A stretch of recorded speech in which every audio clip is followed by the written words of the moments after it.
पूरे देश में इस समय चर्चा है हाथरस केस की। और हाथरस केस में एक नाम है फर्जी भाभी का। ये फर्जी भाभी कौन है और ये फर्जी भाभी कई मौक़ों पर दिखाई देती है। वैसे बताया जा रहा है कि ये पेशे से लेक्चरर हैं और जबलपुर में मेडिकल कॉलेज में पढ़ाती हैं। लेकिन आपको बताएं कि ये फर्जी भाभी जब भी कोई केस होता है तो वहाँ पर फर्जी रिश्तेदार बनकर पीड़ित परिवार के पास पहुँचती हैं और उनको भड़काने का काम करती हैं।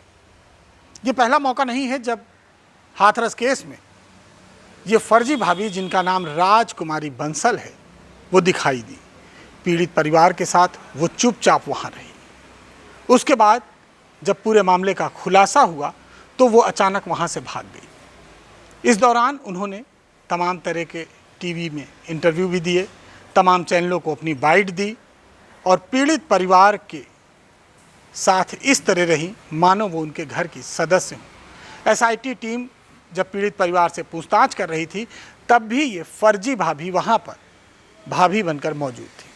लेकिन पुलिस को इस पूरे मामले पर शक तब हुआ जब पुलिस के सामने ये बात सामने आई कि पीड़िता के भाई की तो शादी ही नहीं हुई है। उसके और किसी रिश्तेदार में उस उम्र में कोई ऐसा लड़का नहीं जिसकी शादी हुई हो और जिसकी वो पत्नी हो। लिहाजा पुलिस ने अपना शक पुख्ता करने के लिए ये जांच शुरू की तो पता चला कि ये पीड़ित भाभी न केवल हाथरस में बल्कि 2018 में उत्तर प्रदेश की आगरा में संजली हत्याकांड में भी फर्जी मौसी बनकर पहुंच गई थी और वो दिल्ली से संजली के शव के साथ ही आई थी।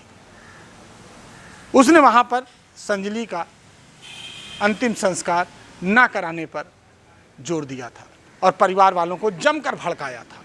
और यही काम इस नकली भाभी ने हाथरस में किया। पीड़ित परिवार को उसने जमकर भड़काया और हर तरह से प्रलोभन देने की कोशिश की।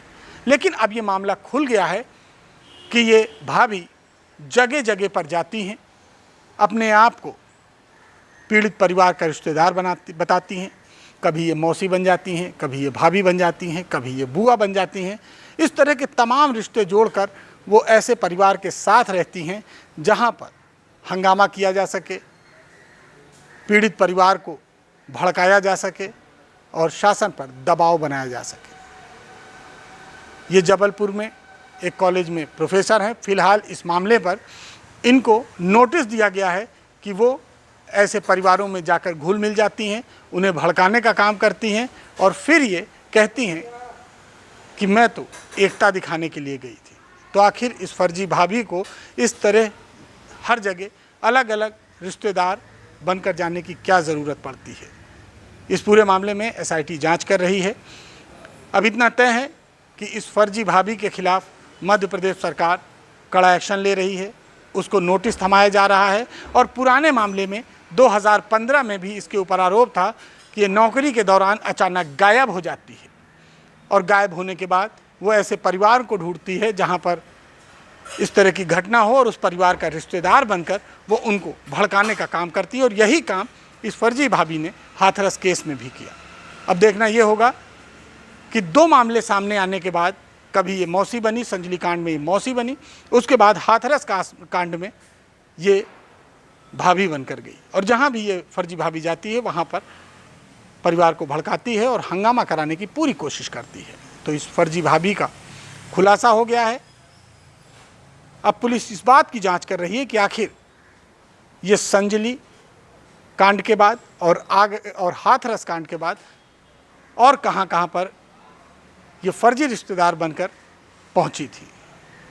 ज़्यादा जानकारी और तमाम खबरों के लिए बने रहिए हमारे साथ और देखते रहिए आज की खबर।